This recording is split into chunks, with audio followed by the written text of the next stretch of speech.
public safety closure of the Castle Peak area through at least March 15th. Family, friends, and the community are continuing to mourn the loss of the victims of the Nevada County avalanche. Many of them lived in the Bay Area. And of course, this tragedy also impacts the surrounding community, especially in Truckee. Tonight, ABC 10's Jeannie Nguyen is hearing from the mayor and also neighbors of the victims. We are all experiencing a sense of loss and fear and anxiety. The reality of 8 lives lost and an additional presumed dead during this week's avalanche in Nevada County is something Truckee Mayor Anna Klovstad says has been difficult on her town. I feel incredibly grateful for the community that's coming together to support each other in this tragedy. The families of the 6 women killed identify them as mothers, wives, and friends. The families say the group was experienced and were traveling together, coming from the Bay Area, Idaho, and Truckee-Tahoe area. Cheryl Longman says her neighbor, Kate Vitt, was one of the skiers killed. Vibrant, friendly person, devoted to her kids. I'd see them.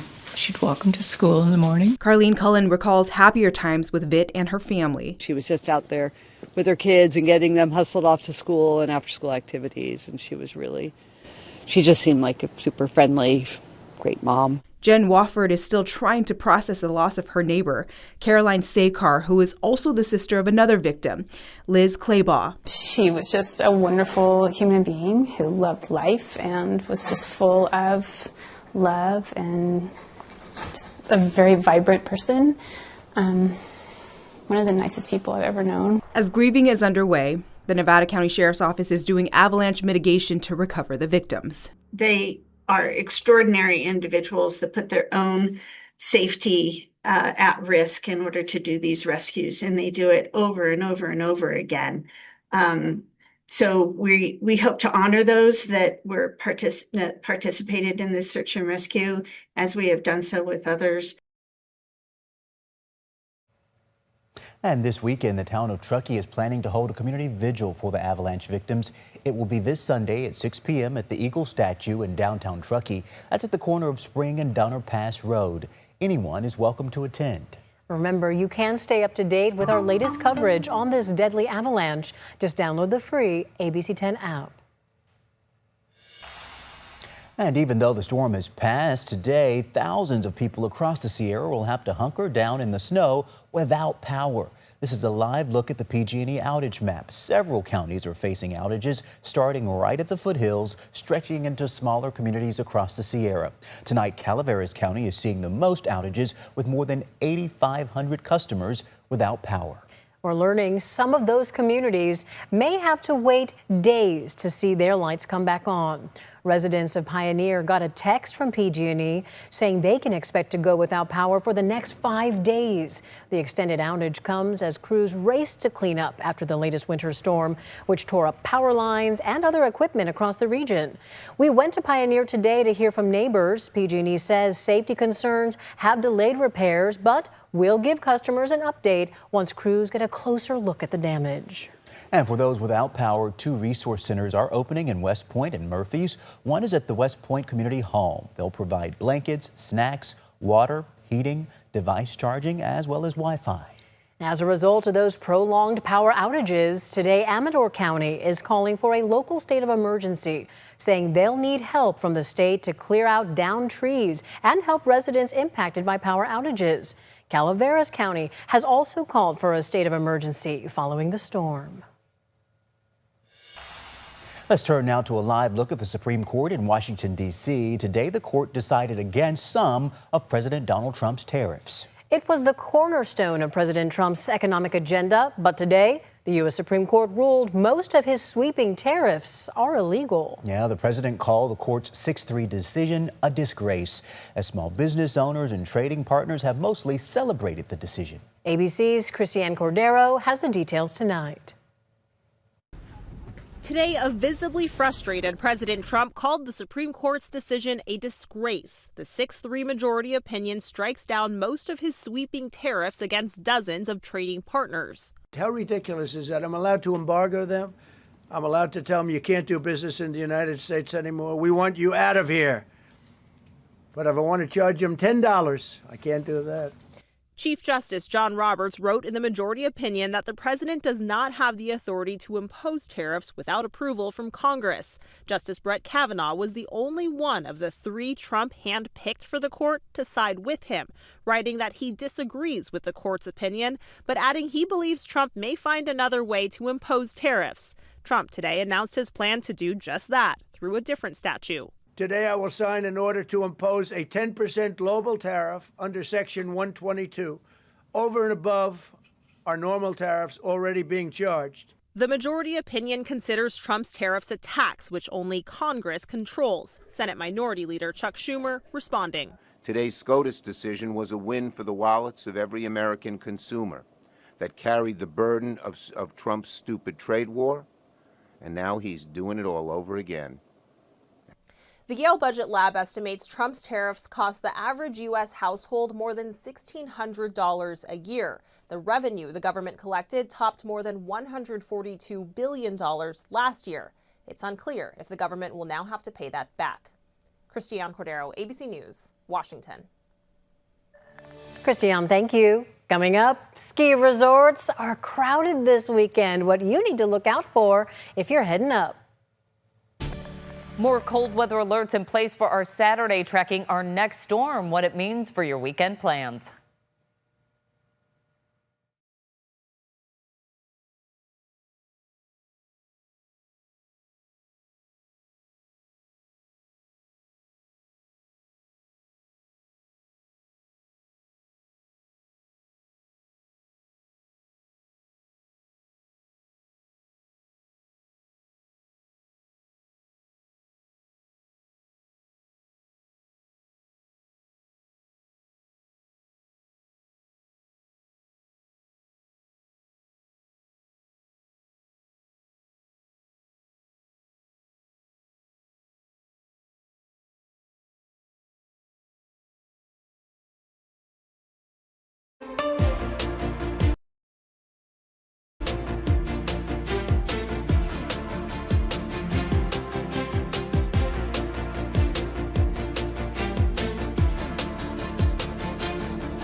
Okay, it is fair to say if you're heading up to the Sierra this weekend, you will not be alone. So true. Ski resorts are bracing for big crowds after this week's massive snowstorm.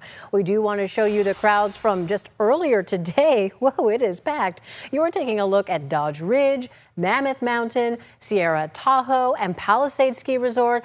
The storm dropped several feet of snow. Palisades is reporting they got more than 9 feet of snow. Now, although this storm has created dangerous conditions in some areas, it's also a major boost for resorts that were looking at just bare slopes just last month. Remember that?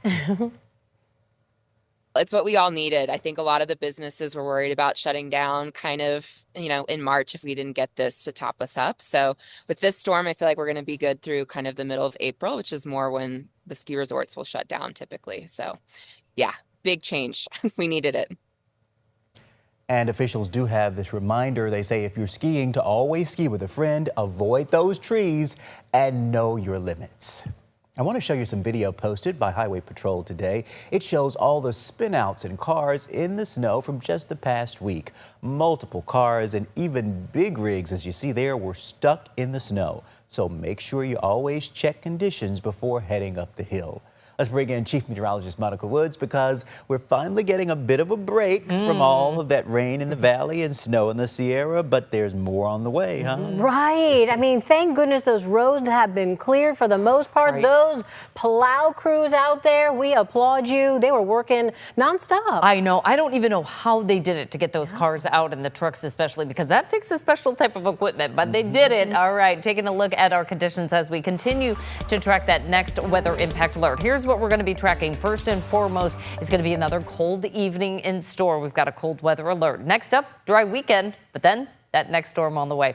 Here's a look at the areas impacted by that cold weather advisory. It's going to be the upper foothills, lower Sierra until 10 a.m. on Saturday. Impacts to people, pets, plants, with temperatures dropping to about the 20s and even teens for tonight. Locally through the valley, we'll pick up some clouds, light winds, temperatures in the upper 30s, just slightly warmer than where we started off today. Our live look outside, we've got a beautiful wrap up on this Friday, sunset 5:50. You can see those temperatures in the 50s, mostly sunny skies. Tahoe right now, we've got some sunshine and 27 degrees. That after more afternoon highs in the 30s, 40s to near 50 in the foothills. We were in the 50s throughout the valley, still sitting about 5 to 10 degrees below average. We're not going to warm up too much for tomorrow. Still a frosty start to the day. But then Sunday, we have a mix of sun and clouds, and we actually start to see some of that warmth building back into the forecast, leading us into next week's storm, which includes rain and snow, but a much higher snow level. So we're not going to be seeing anywhere near the storm totals that I'm showing you right now from this last storm. We picked up nearly 5 to almost 7 inches of rain in the foothills,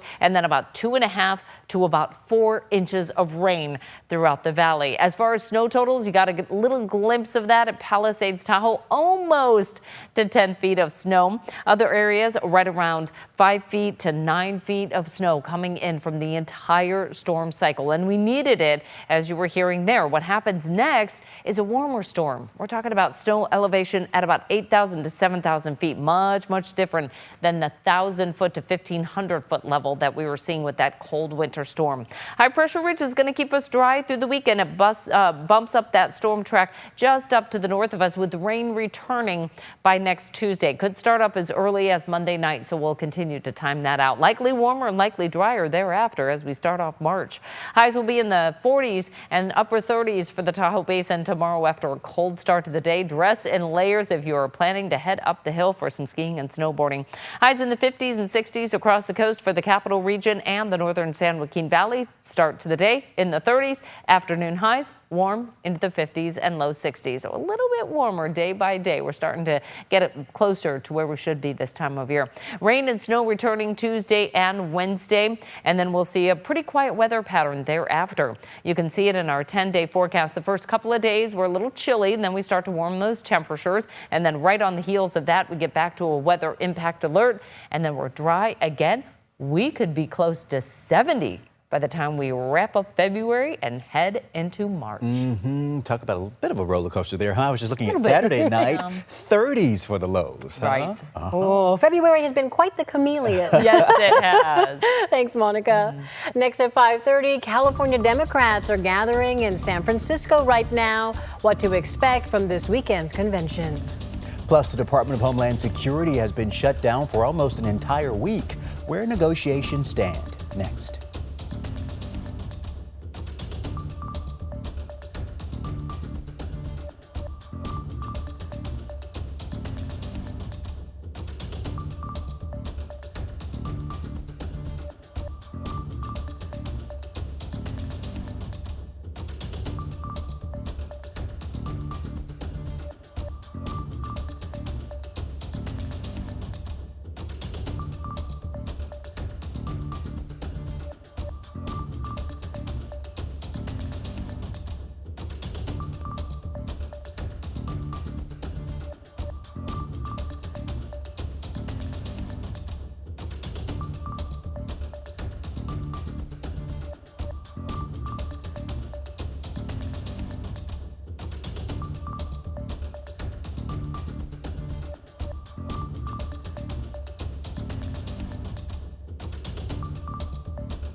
Well, welcome back. The state Democratic Party convention started today in San Francisco. Delegates and party leaders from across the state are meeting with the mission to endorse candidates in major congressional and state races. ABC 10 State Matters political reporter Jenny Huh is at the convention with the latest.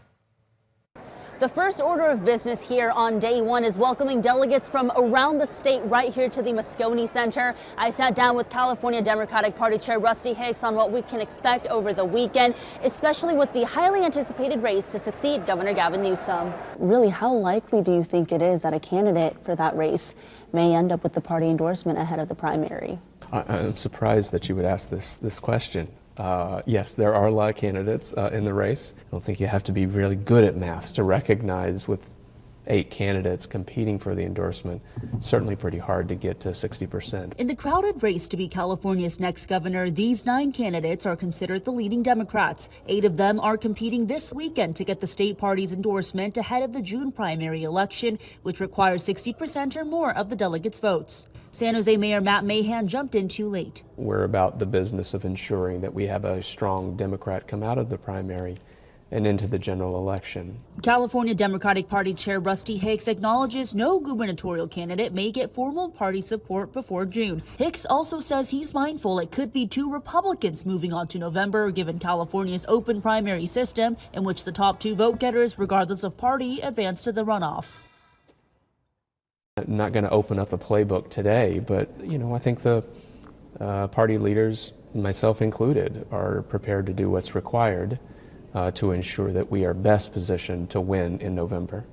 And again, that does include calling on candidates to make room for the stronger candidates down the road. Whatever's required. But why not consolidate the blue vote now to ensure Democrats aren't boxed out?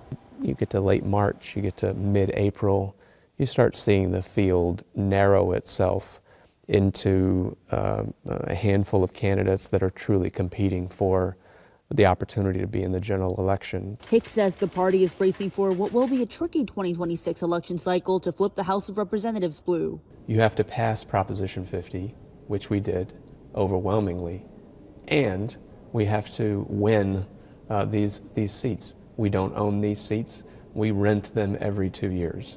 And on Saturday, candidates will be giving speeches, as will special guest Speaker Emerita Nancy Pelosi and U.S. Senator Adam Schiff, as well as Senate President Pro Tem Monique Limón and Assembly Speaker Robert Rivas. And Sunday will be the voting for those endorsements. In San Francisco, Jenny Huh, ABC 10.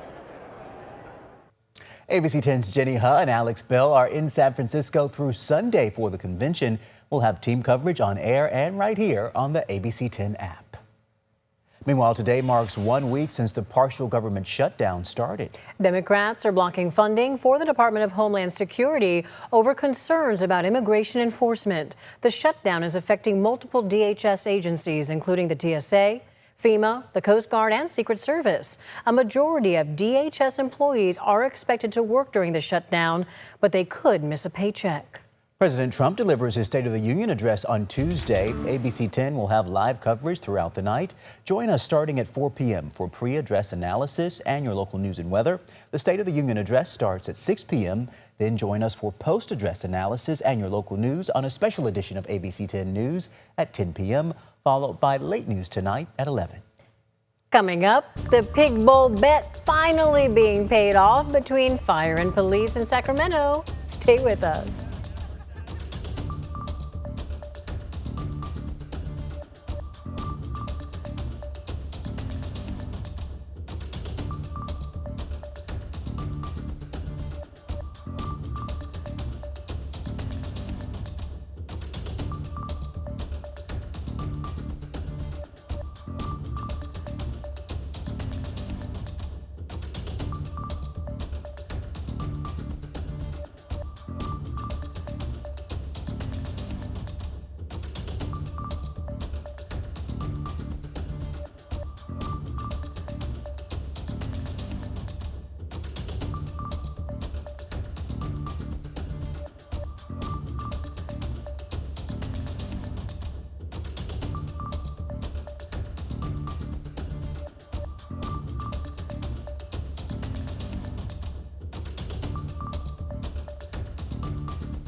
Coming up new tonight on the news at 6, an exclusive update to a story you saw first on ABC10. Wait times at the Stockton VA are down, but some veterans say more still needs to be done. Coming up tonight on the news at 6 and On Your Side, what lawmakers are doing now to press for even faster care. But first, Sacramento County Sheriff Jim Cooper paid off his bet after Team Law's loss during the 52nd annual Pig Bowl Guns and Hoses charity football game. The bet was for him to wear a Fire jersey and the Chiefs helmet. There you see him. The Fire Dogs defeated the Law Hogs 3-0. If you missed the game, you can watch it streaming now on the free ABC10 app. Always a good smile and a good sport. Very cool. I tell you what, they had some not so bad weather for that either today, Yeah. huh? Thanks for joining us right here on the ABC10 app.